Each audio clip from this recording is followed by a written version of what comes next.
Hi, this is Nathan Morgan with PartsPeople.com. In this video, we're going to show you how to upgrade your laptop video card. You want to start by removing the power supply from the system and remove any batteries that are installed.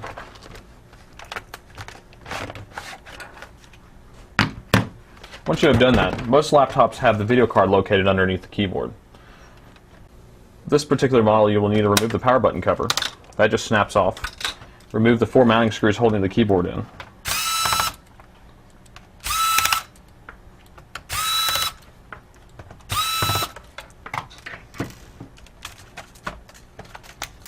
And remove the heat shield underneath the keyboard.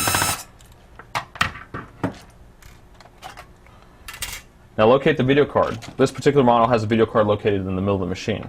What you want to do is remove the LCD ribbon cable. It just comes unplugged. And the 2 mounting screws holding the video card in.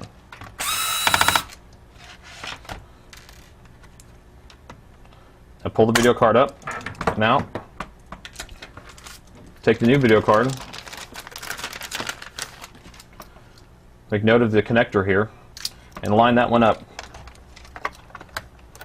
Apply pressure until it snaps in and replace the mounting screws.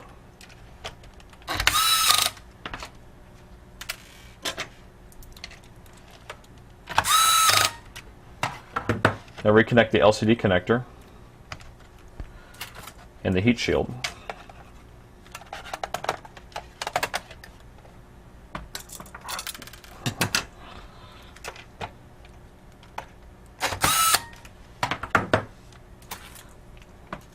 Reconnect the laptop keyboard connector.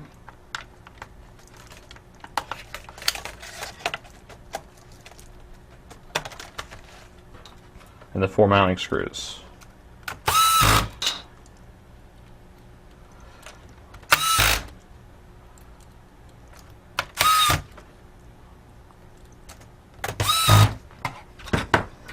Now replace the power button cover. And that's it. When you boot it up for the first time, you may need to install new system software and software drivers to run the new video card. This is Nathan Morgan with PartsPeople.com.